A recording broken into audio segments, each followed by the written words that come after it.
Evar baş, binerin hecayın barname Evar Abadinan le Kenal Abadinan sad. خوشحالم کو از دلوان حسن به هر شوازه کو به هر یک که بهم خدمت و هویدمی از خو بختور ببینم. لاران هویدارم کو ابروکجی ام بشن برنامه ایوار آبادینا دا و کو هر جار خدمت و این بارز بکن. هجان دیاره کو روشا هرم کردستان ده چه سروبر داره. جوری دارایی آبوری سیاسی امنی و چندین آلین دی کوچوانجی کوچ کردن جه بزاوین تاکه کسی بوینه دیار ده. هفرکیان پارتین سیاسی دنابرا پارتک و دوان ده بویا ایشکا وگر کو مترسیاوی برف پارچندن برف پتریا پارتان ده چد. لوران بوی خلکه ما مهوانداریا زور برز جمیل خضر عبدال برپرس مالبند ایکتیان اجتماعی کردستان لی قضا شنگار کرده. مامستا تو بخیر بی. مامستا روشا هرما کردستانی کو ناونشان بابت سرکی و روی وارابادینانه. البته دیاره کو روش چه آواه. لی اگر ام بین بحثی چنده بکن کو فاکترین بوینه اگر پیدا کردن روشان های هرما کردستانی چه بوین او چه عوامل بوینه؟ مالی. دیاره همو خلق کردستان آگاداری روشا کردستانه همو عالیه وش چیش عالیه سیاسی بتن آبوری بتن و عالیه امنیش و بتن. البته اگرت خویت هین اسبابت خویت هین روشان هو ام گشتینه وک از بینم گلک فاکترن گلک عواملن گشتنی کمبون هتا ام گشتنی شوان فاکتره یک ادارت کردن دولتی یان حکومتی برای من ما نشاب وی رنگی ادارتا حکومتا خوب دین و ام پیش بینی بکن افتشتت نهو تینا کرین لازم ما پیش وقت پیش بینی کربانه و ما حساب بو في الرجع كربانا شوان اجرا شوان فاكترا فترة كدريج ده دهاتك باش بو حكومة هريمة كردستان هات او دهات بو بجاندنا ابوريا كردستان بشكل كي باش نهات بكارينا همو بشت ابوريت همو بشت اقتصادي صناعي زراعي جيرخانة ابوري رقاوبان جاده نابش متى نهات نكرن لب رانجيكي وصل نهات نكرن بو إيرو أمشين احتواء في أزمة بكين أفي قيرانا داري بكين نا ما معاملة مزن هنا نما مزارعة مزن تشكرينك وخلك ما تدا شول كتو ودورة اقتصادي ببريفا بتشتن ما اعتمادك كل سرد هات النفطيكر نفطجي وكهر كرستيكي دي وهر تشتكي دي قابلة سر كفتو بن كفتن والدنيا إيرو دا بازار النفطي ندست مدى دست زلهز الدنيا دا ودست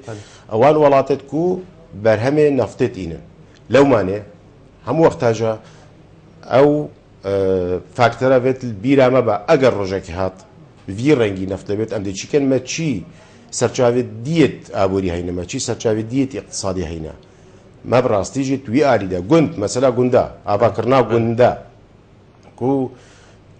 قلت نهاتني أفكر برانجي كي وصاك وأمشين نيفكا برهمي نيفكا إنتاج نوكا أم كارتينين كوش دولة الدور بر بومتين أمش قندت خو وأشناف خو بينين ما أبوها هي ما أخوها هي ما مروفيت هين وما بهارجي هبو ليه بشكل كي خراب وغلط هاتا كارينا ما مستاجر أم برسياري بكن كود دم كده حكومة هرما كردستان چندین راوشکار هنه جه همی آلیا راوشکارین یاسایی سیاسی آبوری هم بیشتر راحت راوشکارین چندینه تو اماجه بدی که دبت حضرت روزکاو ساده نکرد یعنی آیا و انیتک و چنده هبوه یعنی جب راستی حکومت نزانه با کار راوشکاران چه بو؟ زنی الولايات الحمو ولاته یک حکومت وید مؤسساتی بتن بله هرم مؤسساتی؟ نه هرم مؤسساتی نبوه دو نزان كويت ما أو دورة ديتيان نهلاي نوي دوريجي ببينين دنيا إيرو معاهدتها دراسات كان زان كويت خلك جي بحث دراساتنا وابداتات آخذن وادجهنا أنجاما أو رابجة حكومة كان بريارة بدل سر أساسه ويتشتي مثلا رابجة يكك دوبوك رابش كار كبير رنجي دابني شخصك يعني فردك يعني چندين شخص وفرد وك رابش كار أبوه مسألة براستيجي مسألة كفتني رابش كار بو پارا بت رابشکار بو معاش ها بت نه رابشکاره چی بحثت ما يد زانكويت ما يد معاهدة ما علمي هاتينا دست حكومة جي كريان جي داخل يعني ام حموت وصينا ام خب حموت زانين يعني حموت شتيت زانين او جوانينا انساني طاقات محدودين وهريك لازم اعتماد السر بحوث ودراسات ابكت ومؤسساتها بنوان تشتبه بردست وبيجيري بيبكن ما مستطاع اماجا زانكوان تا كوجي درك جبو ورگرتنا رأي شعالي حكومته به بوچی زانکوی من توی آستی دنات بيجي يعني نفيان يعني بوچی دم كده ما چندین زانکوانه اگر حكومته كاكربا وتشجيعها وان كربا وهان دربانه بوان قناعتا من هبون وان دراسات وان بحسب كان بس اگر بكنجي اگر هبنجي حكومه بيجيرين نكت يعني او جارك ودو جار بشنجا ودراسات وبحوش ناكرن حكومات فيت بيجيري بكتن يعني البرجامة حكومات بزانتن بو داهات وبو مستقبل دي شي كاري كتن او النهات يكرناها وزير يعني ببوره ما هو وظيفه دي وزير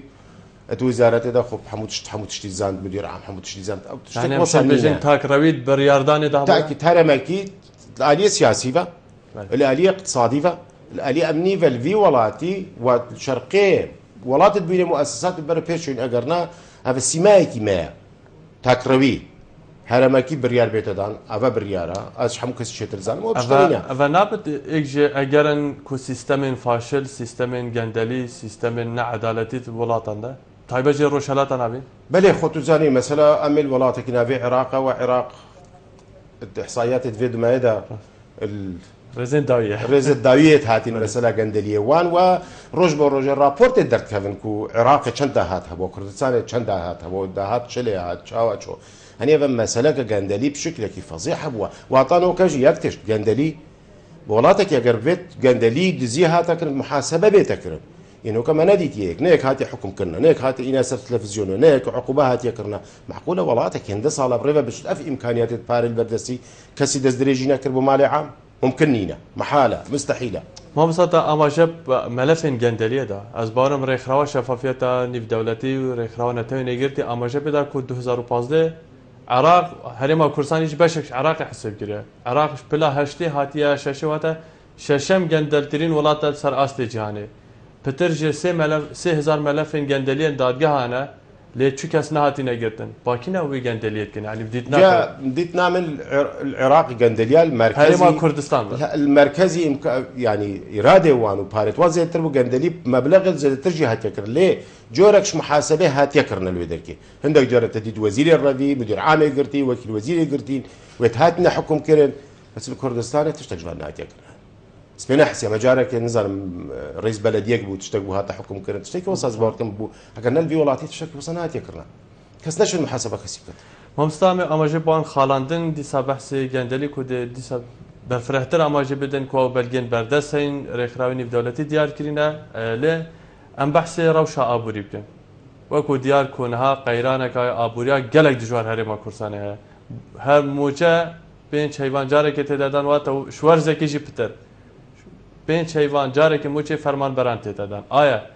اف خرابياس ابوري هرما كردستان تو اماجي بدي گلک تش ثروت باش بردسته تمام دم ده ولاتی برف افلاس بونه دچن آیا اوه بنیاد کورس دسپیکا حکومت کورسانه اف کیماسیا ابوری هبویا یعنی دم کو بوجه هرمی هاتی برین باشتر دیار کری یعنی اینا تسر برکه ثاني يلو ايك شباطيه ام كفتينات هيواش شيدا بله كو موظفي اش ايك شكوان من معاش ورنا قرتي مثلا وضع اقتصادي وقيرانه داري الكردستاني قلق قرانا واثار توي قلقن اثار توي قلقن برايي من مثلا نفترض زاني اگر نفط بير رنگي هي هاد بفروتن وبرهمه نفط زيادة بخلك ماي بدنجا معاشي بقهتي شولي خوب كتن ارك واجبات خو جبجي كتن وكيدي تقريبا خم بينبو اگر نا نهول مدار كفت اگر نه او پارێزێدا هەر هاتە خوارن گەندەلی هەر هەبوو ڕێوە بوو بەس چۆنگو ژیانێک هەبوو خەڵک پێدژیا کەسی باس نەکردنەوە ئەم کەفتنێت وی زەرفی دەتێتە باسکردن و بڕێیە من الئمل مەلگەل يعني تو بۆ چارەسەری حەق تەوازنەک هات بە ڕاگرتن ئەم وڵاتێکی ما لەگەڵ عێراقێ بۆ نمونە مەبێت مەنەبێت لە عالی قانونی دەستوریڤە بەشێکش عێراقی خۆ خۆزگە و خەونامە هەموایە کوردستان ئاڵایە کوردستانی بلند بێت و کوردستان وڵات و دەولەت بتن لێ ئەوێژی شروعیت خۆیت هەین بنگەهێت خۆیت هەین ینی مەجموع عوامل بێت کۆمن هەتام گەهینەوێ ڕۆژێ کوردستان سەر بەخۆ بێت لێرە لەگەڵ عێراقێ تێکدان ئەمە لەگەڵ عێراقێ سەبەب عێراق بێت بەری عبادی نور المالکی بقی ناکات عبادی ما اتفاقیات قال عراقت كين وحقا ام دوفوان اتفاقيات شو باينه وما بيجيري كربا واودا يعني ما خو نبري باش عراق براس تجي انه هوجي او زبرنا بو عراق اكشوان سببك وام افر وشبر باشتر بتشتن كشتينجي مساله موچا ملتكي 5 مليوني انهابتن مليون موچا خورتها هابتن شو ولات الدنيا استندرك وهي ما استندر الدنيا حمويت بزاندي ما استندرنا يعني ما مستعب بوش دم كده كو ولاتي ما كورسانه 5 حيوان جارك موچي ورگر باليوس خانه امريكا لبغداد ديار كريا كو 15 سركردين كرد 300 مليار دلار هنا ديسان وزیر چاندن بریا چند حکومت حریم دیار کرد و میلیون کو 400,000 موچا خور هنه تو آماجه پیدی کو سنورن یاسای هاتینا بازاندن يعني بله نبتا فوزك استاندرد جهانيت هين الدنيا نسبك وهي رجك وهي متخورت حكمتك ملتك ولاتك فيها فان درباس نكتن ما بتزيدك ما قالك الدرباس كرين وانا كوكيا حزبه مساله انتخابات كرينا خلكي مع خلكه حموي كريم متخور ما جنجيت خالي كرين هيك تمجيش دربات يعني الجندا قلت الكردستاني براستيجي اف اقتصاد بجانت اخست ما نهي لا يخلك معاشها بتشكيتي الشرطه وبيشمرقه وبوليس وفلانه معاش 4 مليون تنا ما ريناش قندي افدا ناك تنشار بزنا خدا ناك تشار مجك خدا ناك ما كنت ويران كرين ابي رنجيه مثلا سفارته وبعسكري اساسا ما شي حدي راسه زي قدر شي حدي راسته مبالغه تدنيا اگر هاتو راس كارثاتك مظنة وأحزاب كردستاني أبد باجدار وقيادة في ملت كان حموجي تحملان مسؤوليتك كان وجوان فقرجي بارتي ويكتب درجة كي تحملت كان وش يكتب بارتي بالنسبة ك بترج بر بارتي كفت شنقو جمعة مفاصلت أساسي یت دست پارتی دموکراتیک کردستان. بله ما استاد بارم پیوندی گلمه دا ام دی برنامه بابت بله کاک سلام شی آمدی کرم که کاک سلام الو کاک سلام شی آمدی کرم که ایوار آبادیان خدمت دار و برنامجات کنه خیر و نو سیدوی کن سپاس کرم چند قنات عالم خراب خود گندلیه به خاص گندلیو کردستانه بله ام ده بحثی چوکسازیت قال كاين باشا هكا بس نوبت مليون التي تقاعدت مكسرات مقدرة بينا دابا ده بحوشة خرج صبر بس مليون التي تقاعدت بوسطة بله خدونا سنة بالشهيد السمحة بالشهيد وجنيله كرامات الشهيد جنيله أبي طلقة بنور شباك نفسي دون الشهيد يبقى أمي لأخذ جميلة كي شهيد هكا لك أغابونا أغلقا ودوموشو باید خود بدون که چوکسازی کردستان خرطه دلز بید چوکسازی نه قایمه اولی را کارت موبایل را یخت کارت موبایل را بلا دخنه بریا گوزه را کارت موبایل ستنا کرد و پشت اینگیجی ما دو اشاکیت دیم جمعه دانه بس میگه خوب گل بلگو خطرات کلن گفتن قیلانا دو اشایا پیشمرگه خوکوش و صوت و حنان در جبها نسیاب و عامل فرد جوان عاملی و این عاملی که اشکایی گاهی نیشه عامل پیشمرگه این دادن نزبیل که خودی تباید بود خودی پیشمرگه در عدد برسینه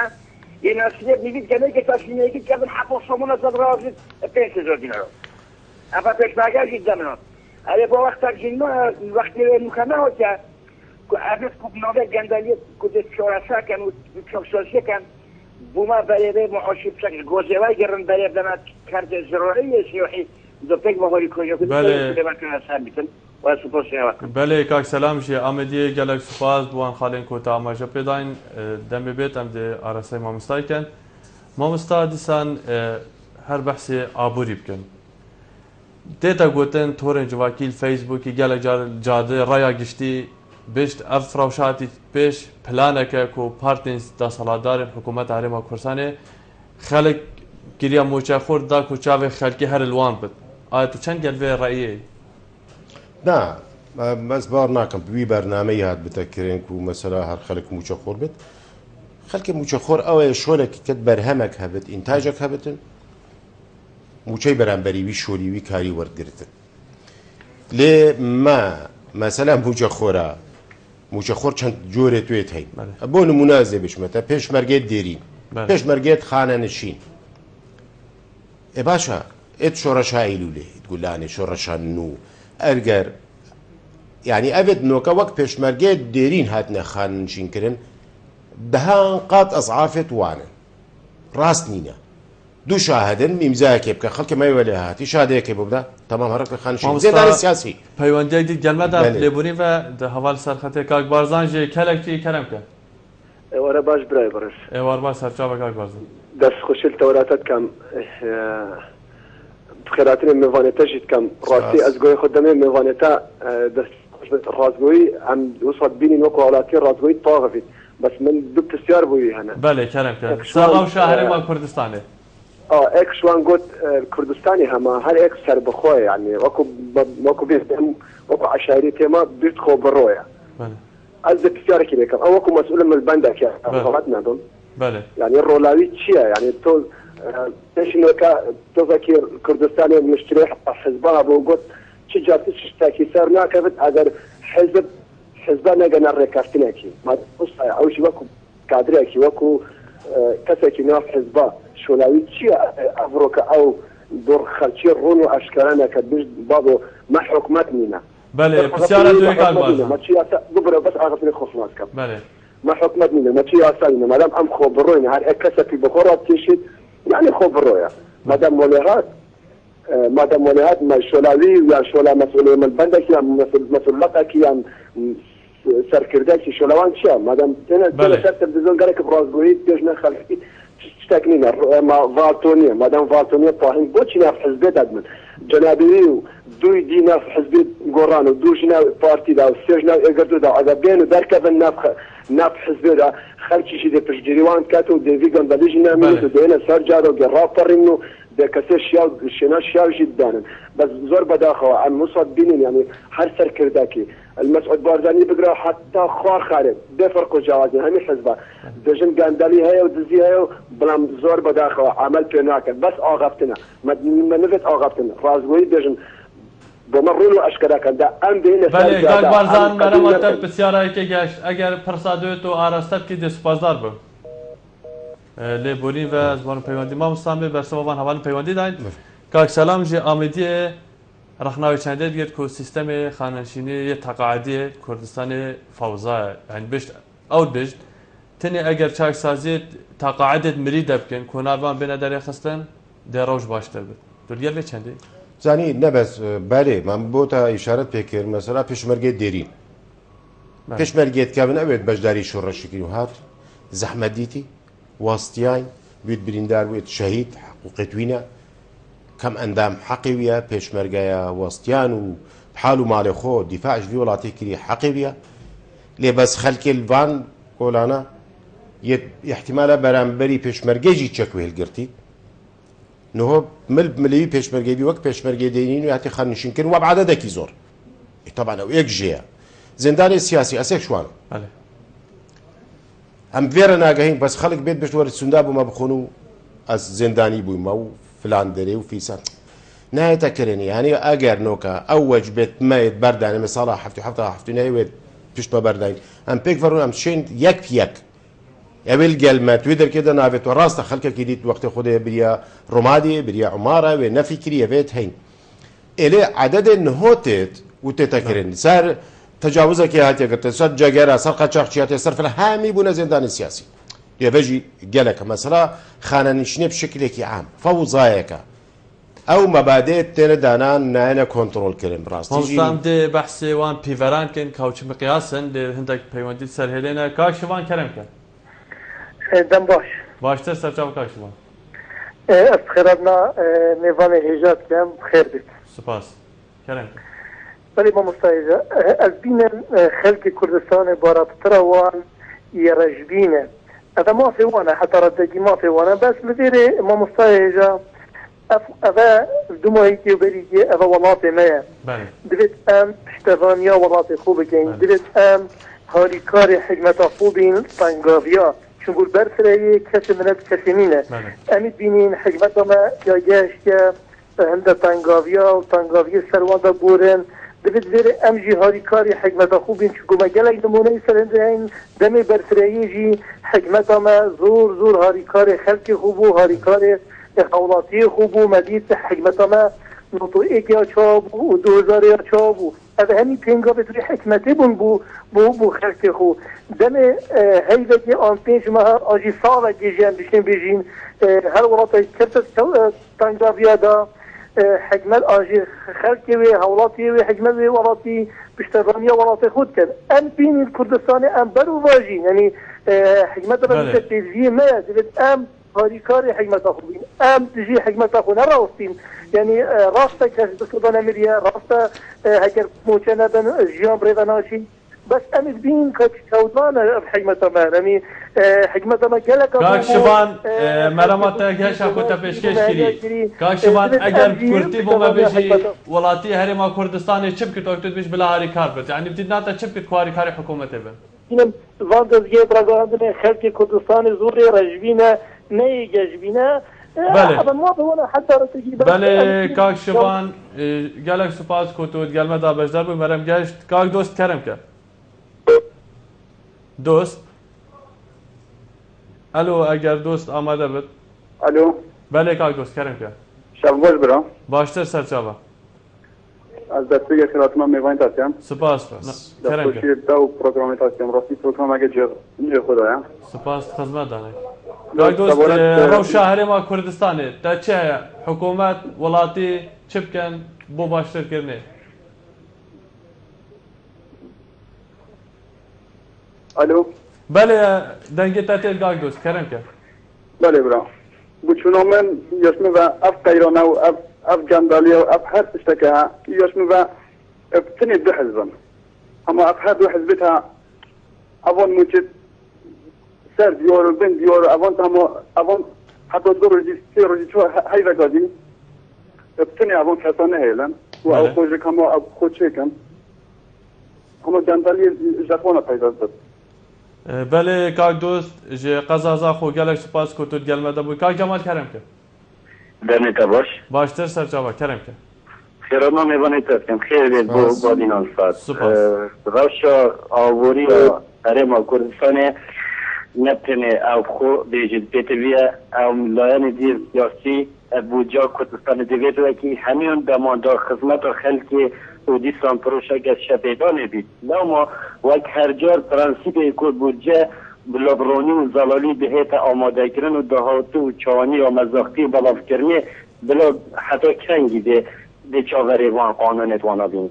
اگر به سکنی در خصیت وان حمال کرنا همو وان قانون و رنمایت بریار سیاست ها کازالاتر دوار آبوری دیسان یا دارای و مسوگر بلاد کن آزادی و چالاکی آبوری دستاوردکنه پشتوانی کیب کرد بر همین اجتماعی پیش از سازی خوب معلوم کنه فرانسا کیدا در خصم حمار کن و قانون و بریار انزیلاتر بنویت کاری ده چلو کن بله دیسان بلا روبروون و همین شیوازن گندلی و پاراستن و گشپیدان و آبوری گریار زیدتر ندیدن از سحت نمکه هم چاورین چه دون برای که پارتی دموکراتیکستان دیگن ایمان دیگن یکیت اجتماعی کردستان بون ایدی پیش از احزاب حزبی هاتین ایدی خراتل هاتن بله کاک جمال جی آمدیه مرم گهش گلک سپاس کتود گلمده بابی سلامی کرم که سپاس برا صاحبی سلام بکرم که خیراتنا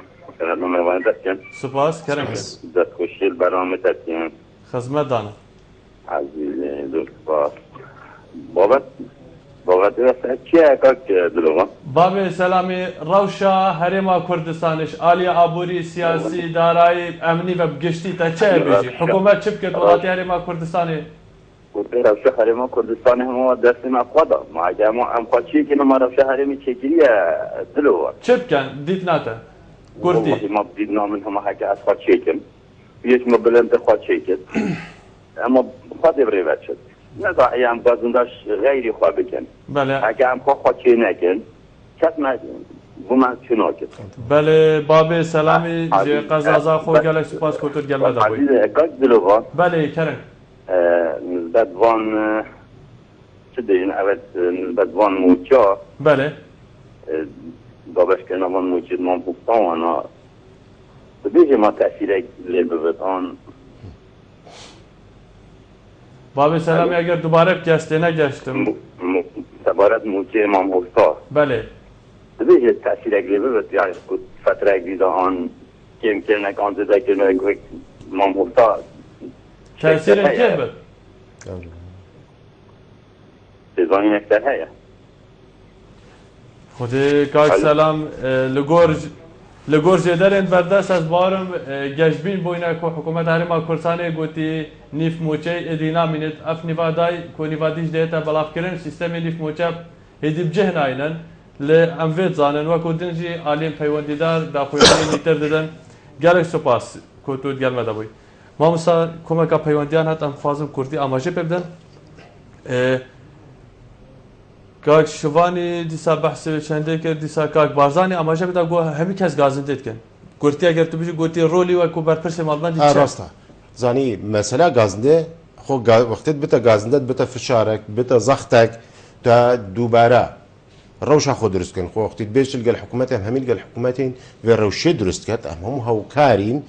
ليه ابوي فشارت كات اخفتن جاده فيسبوك او خلكيجي او وسج قوتي او فشارت كات لازم ام فشارت سر حكومتي بكن نبو خراب كرنا حكومتي بو شاكرنا حكومتي بو حكومات برنامج شركتن وخلك مجفي قيران درب ختن وابجي بتدرس بو دوار روجي بو باشا روجي كاشوان بجت خلكي ما همين رجبينه يعني آية اگر اس پرسب شوازك دي بكم يعني واقع ولا هاتي كو خلك راجبين بد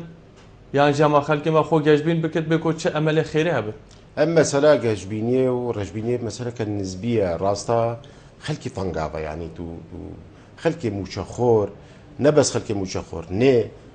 اگر موچنه تدن پارنا کفت دست خلک ده خلک ناشون پارال بازار صرف نکرد اگر پارال بازار صرف نکرد دکاندار شغل نکرد بضاعی ناینتن اگر نینت سیاره شغل نکرد یعنی دوره اقتصادیه بازار تقریبا وراوس جمالیش آمدی پرساره کرد گویی اگر دهات و چوانی مزاختین شفافیت دهاتی خرج کنه دابت روش ده باشتر بدی سب پرسر که بیش دم پارتیوی کتی حکومت بکنای روش نوصل بیشتری کوپتیرا پارتی سیاسی حکومت ابن گفران روش خرابو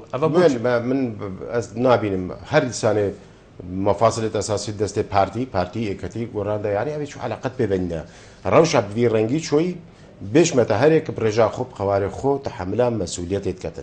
ليه اگر نوكجي حكومتها بنك فروان جبا باريت نفطي ونفط في رنجي لنا هاد بات تقدر كفت احتماله وموجب درباز بانا وخلكيش خلق جنا خبيبه بله ما مستا اگرم بحث تورک دیب کن زدباری قیران دارای کو خلق بهزار کریه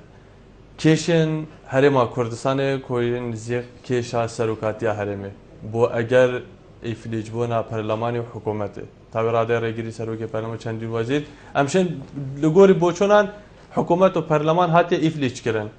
اول ده چند کارتی کنه سراوشان های هرمی که دمه که ده کو هرم خود نوا کمک قیران ده بو چی اف کیشه پیدا بون کارتی کرنه زانی دو آلیا گلک تأثیر خواه کری ایکش آلیاش دروا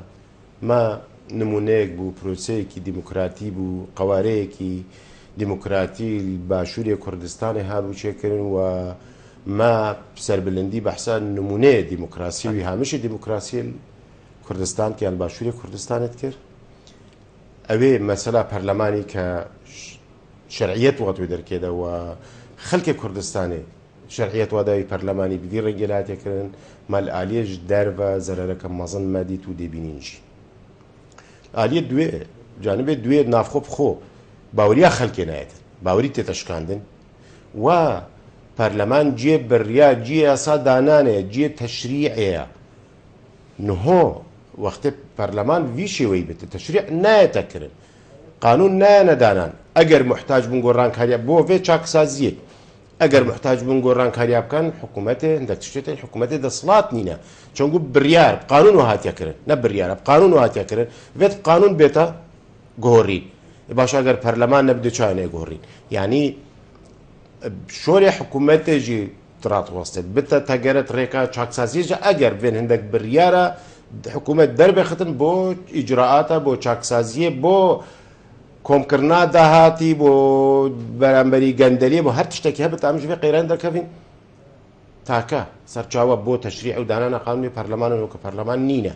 يعني الدول دربة زر المدى ولا فخوجي زر المدى ودي سا حكومات فخوجي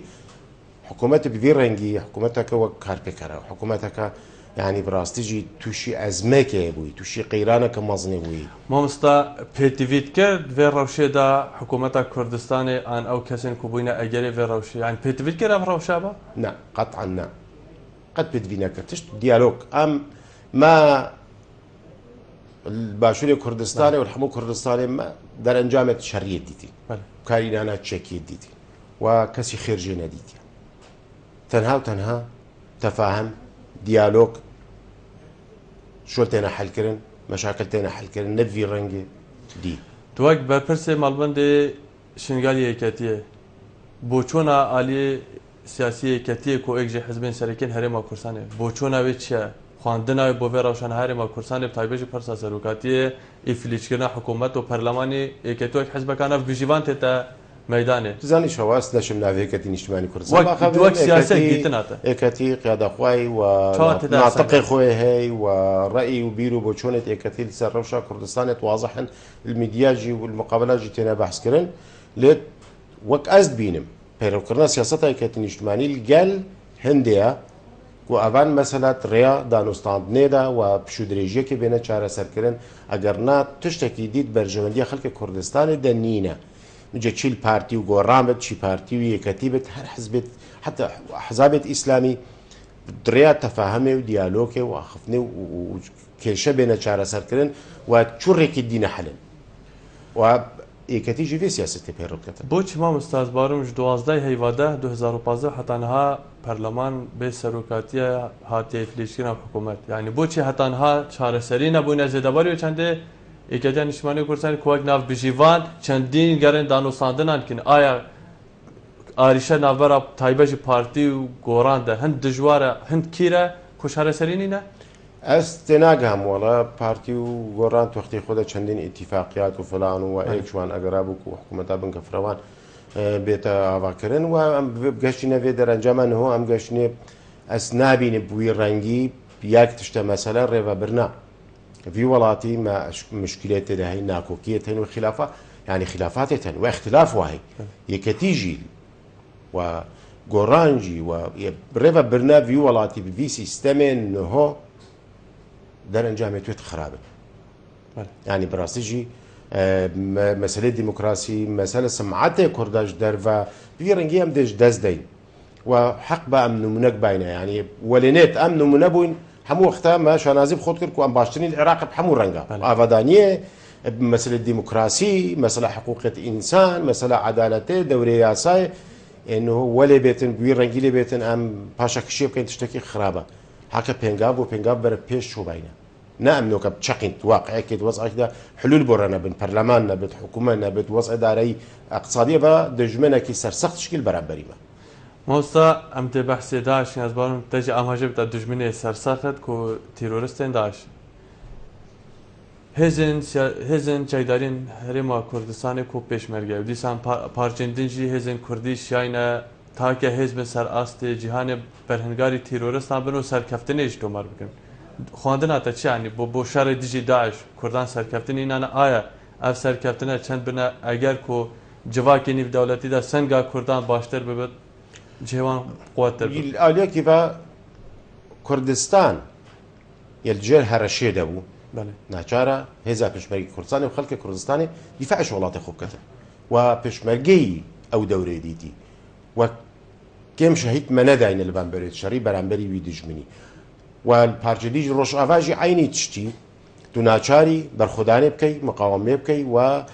نەهێلی دژمن سەرکەوێتن و بێت ئەو ئەزمونێ مەچێکی دژمن بێت تێکش بشکینتن دوو بۆ زلهێزە دنیایژی إثبات بو كو تاكا قوتان سر عردي وبفعلي شر في دجملي كتن هێزت کوردینە بله هەم لە ڕۆژئاوا هەم لە باشووری کوردستانی و ئەوە تشتەکە حاشا هەلنەگرە ینی نایەتە بە شارتن و ئەمژی شانازبووە خەڵک بۆ خەڵکێژی زبات بووە تەمام تایبەتی لە ڕۆژئاوا مەسەلا دەورێ ژنکێت تاریخە ئینسانەتی دێت ئەحزابێت چەپێت دنیایەت وەختی خۆدا ژن لەگەل هەبووینە وێژنا شەڕێکی فران بەس وی شێوێنەوەکە نەبووە نیڤلگەل زەلامی وت بەرۆکێت شەریدا و مقاومێ بکات و ڕاستیژی سەرێ کوردای بلینکردی و ناو و دەنگێک پێشمەرگەی و ژنا کورد ناو دنیایدا بشکلێکی باش و ئیجابیاتە بەلاوەکەەوە نۆکەژی بەی کورد چون گوت قادا شەریدا دەورێ دیتی و مقاومێتکەن و تاکە قووەتە شای زەربێت مەزن دژمنی بدەتن تاکە قووەتە شای زەربێت مەزن دژمنی دەتن لێ مەسەلێت عسکەری و مەسەلێت سیاسی شتێکی دێ دایمەن شتێت عسکەریش پێخەمەتە مەسەلێت سیاسی دەنە گەلێک جاری لە ئالی عسکەری بە مرۆڤ سەرکەفتنێت مەزن بین لە ئالی سیاسی بە شکستێت ئینتن و تاریخ هەما ئەگەر ئەم زڤرین بۆ وەختی خۆ دەپشتی هەربە عەلمەیەکێوان و مەعاهدی بێژی کۆ سەرکەفتنە هێزن چەیداریین کوردستانی سەر تیرۆرستێن داژە دەبێتە ئەگەر ئالی سیاسیژی کورد سەرکەفتنێ دەست ببینێت ئەگەر کورد یەک دەنگ و یەک ڕەنگ بن حدێ ممکن سەد نینە ئەرێ ئەوان دەستکەفتە لێ ناکۆکێت سیاسیت مەزنێت هەین پراستیژی مرۆڤ خەتەر بین ناوبەرە هێزن سیاسیین کوردستان سیاسیت کوردستانی بەتاکید مامۆستا دەمێ کۆداعش هاتی دەڤرێن کوردی ئەم وەکمەدیتی ئێگرتنە ناوبەرە هێزن چەیداریدا چێ بوو نمونە گەریلا هێزن شەروانان هاتن هەوارە باشۆر هاتن بی مەفهومی کۆگوتین هەندی مەترسیە کرد سەر کوردێکە بێت ئەم دێ بەڕەوانێکە ئایا لێک نزیک بۆ ناوان هێزن چەیداری نەبووە ئەگەر کۆ هێزن سیاسیجی پتر نزیکێک ببێت خۆزی هێزت سیاسی چاو لە هێزت عسکەری کرد بەرۆکێت شەریدا یەک ملێیەکڤە و ئەو تەجروبە مەل شنگارێ وهەی بەری شنگار بێتە ڕزگار چەندین جارە من سەردانە محوەری شەریکریە پێشمەرگێت یەکەتی یەت پارتی یەت پێدێ یەت پێژێ شەروانێت ئێزدیا بۆت حیمەش هەموو ملێیەکڤە بوون بەرامبەری وی دیژمنی و بەشداریژی پرۆسەرێ ڕزگار کرد ئەس بەسە شنگارێ بکەن پرۆسەر ڕزگارکردن شنگارێ قوت بەشداری کردن و تە هەست پێ نەتکرد تە هەست پێت کرد کوردەکە بەرامبەری دژمنێکی ڕاستیایە بەرینەوەکەژانی ڕۆحگرتنی هەبوو بزابێت خۆزی عالیە سیاسیش بە ینی ڕنگدانەوەی ئەو یەگرتنە هێزێت عسکەری سەربازی ڕنگدانەوێت سەر عالی سیاسیژی هەبە وەکو سیاسیەک ینی بۆچی نەبووە یا دیدناتە شخصی زانی مەسەلە ناکۆکی حزبات شتێت دوورن شتێت شەر سەر سەڵتەیە لە دنیای هەمووی بەس وەختە شەر سەر سەڵتەیە تێتەکردن یە زەرەرێت بینتن یە باجێت دەتن ملەتە سڵتە دەسەڵات ئیمکانیات پارە ئەی شەر سەر چی دێ سەر من بقەنەعەتە من مەسەلە هوریا مەبادە ینی تو ڕێزەکە مەبادانە ناکۆکێت یەت ئایدۆلۆژی وان gelek kemin navbeyna partit serekî de.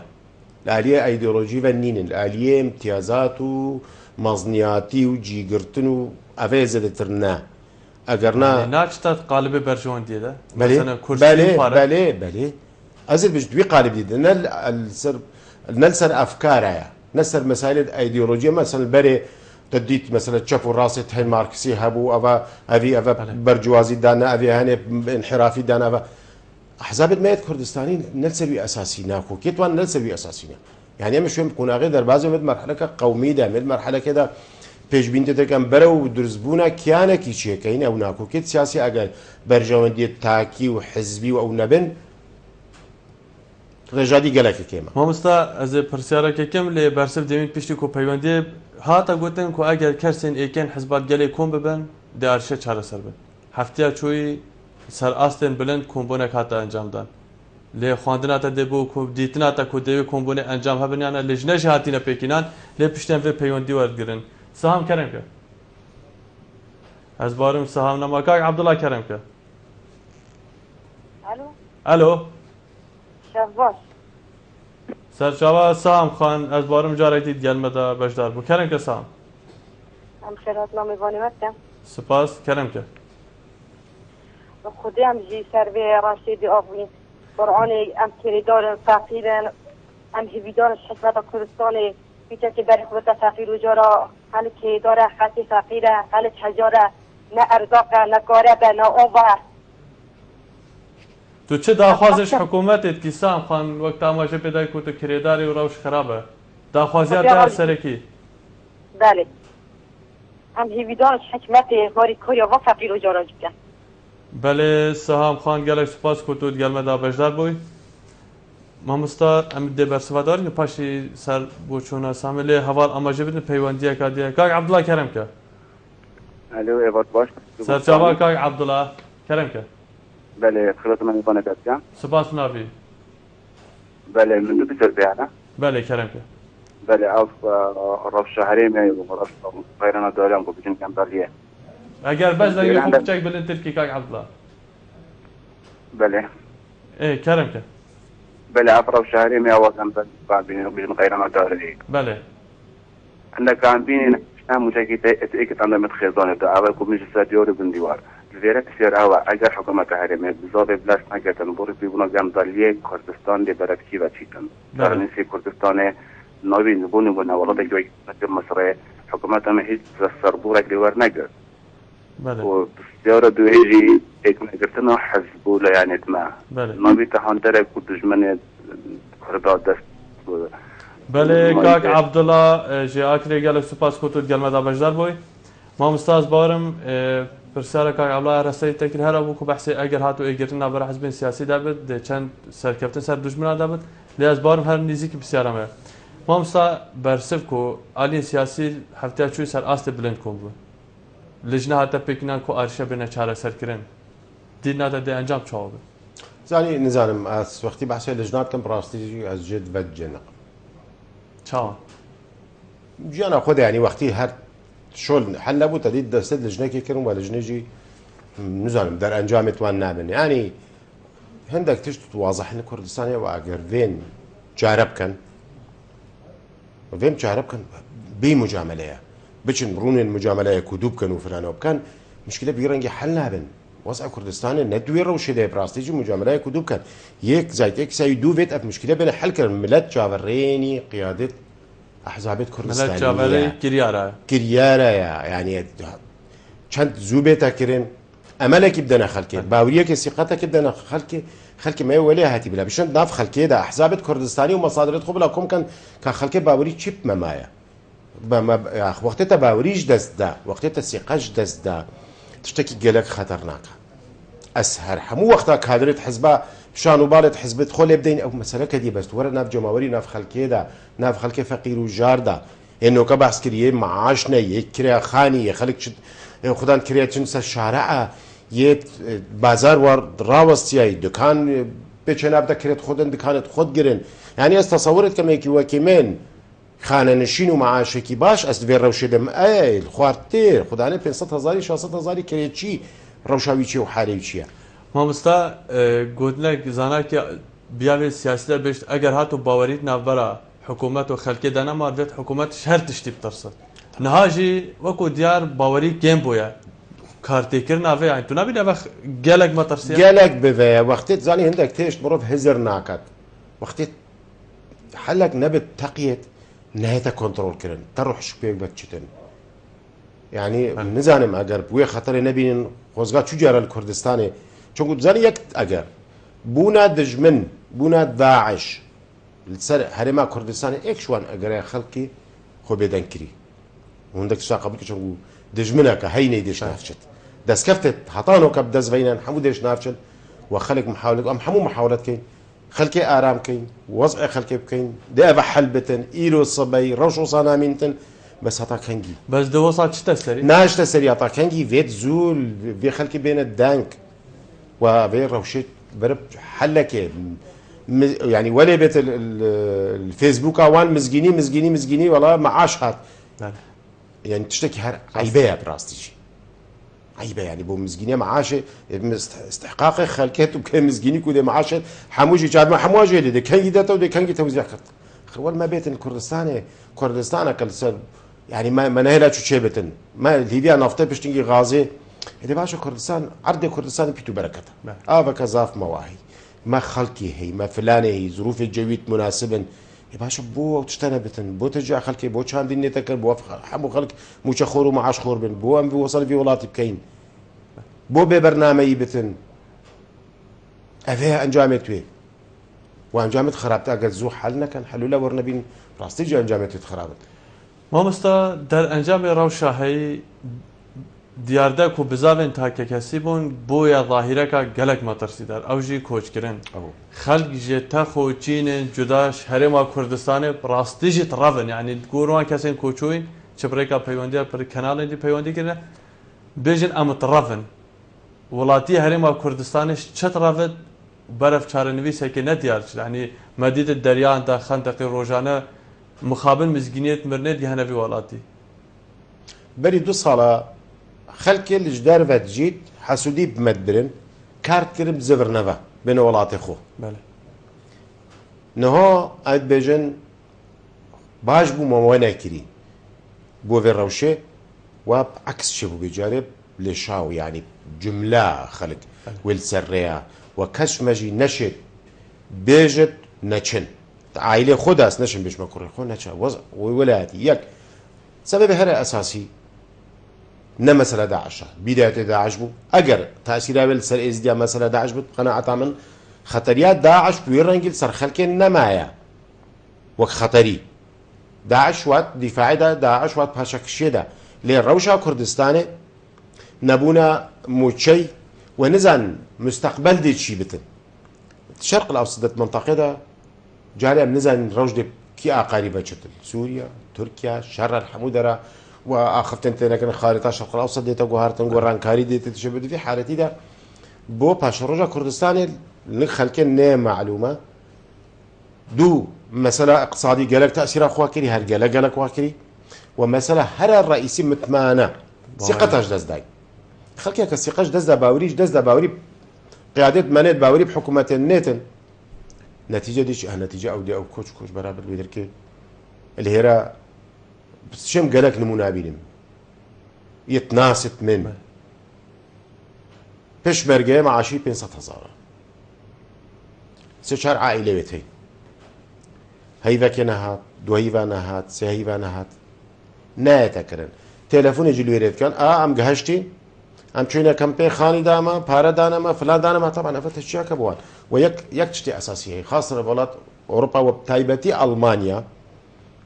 ئەڵمانیا پێشبینیت کەتن بۆ ساڵە 2005 دەبێتە وڵاتێکی پیر زارۆکە ناینن هەندانە خەلکێتکەن جیلێکی بۆ خوددانکەن عائلەیە چند بچووک و مناڵ تربیەتکەن لە تێکیلیا مشتەمەی خۆکەن و دە جیلێکی دروستکەن خزمەتە وڵاتێ وان دەبێت وە تایبەتیژی هەزام نسبەتە وەک ئێزدی گەلێک بەساتە وەردگرن ئەوێ مەسەلە بەرنامەوان ئەوە خەڵکێک بچێتن و خەڵکێکی تندوتیژە بکارێک لێ دەرکێ بۆ مستەقبەلی خۆ وی جیلێکی دێ خوددانکەن وان بچووکە دە خوددانکەن دەکەنە ئەڵمانی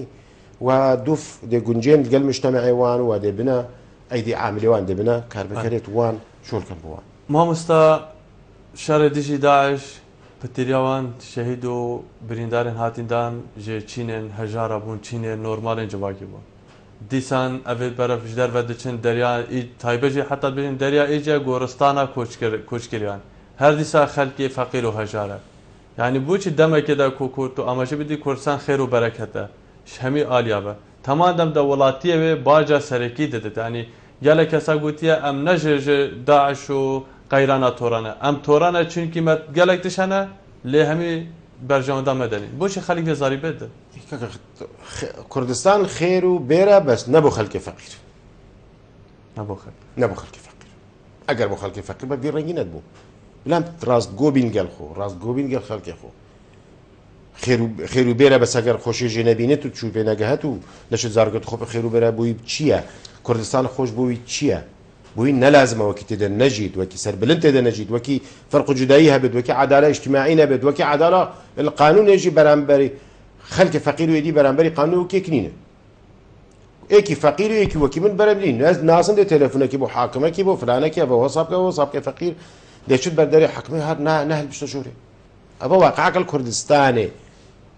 فرق جدائي عدالتني خلي دي رابط شبكتن ما مستدي ثانيه كو بو خلكي بو جهه سنش راكشان تعجبيه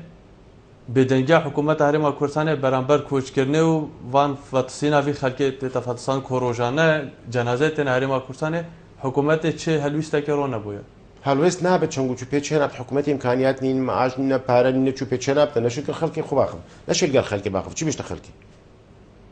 چی بێشتی مامۆستا ئەگەر حکوومەتی موچە گیرۆکردن شۆ نەما و کۆچکردن بۆ دیاردا و خەڵک هاتە کوشتن و حتا دومایە باوی دەمی ڕۆلی حکوومەتی چییە یعنی ئەوە ئەگەر نەها وی دەستوداری بتانی ئالیەن قانونی یاسایی ئیداریدا ئەبێش بێت ڕۆلی حکوومەتێک خەوەرە هەندێک دایرەت خزمەت و گوزاری وان نەبن دایرێت منۆکە چی شۆکەنە چی بەردەستە تا شۆڵکە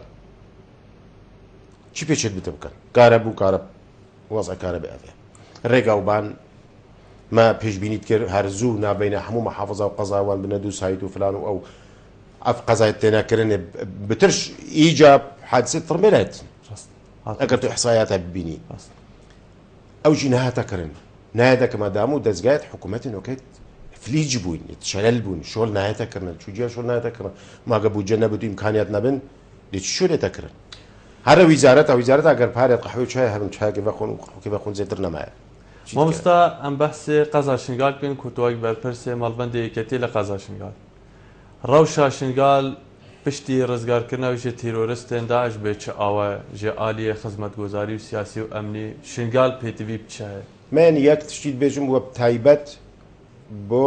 حکوومەتە خۆجیە قومالیە دهۆکی شنگار ئالی شەمالش مێژاتی ڕزگارکردن لێ خەتەرە داعش هەبوو پشتی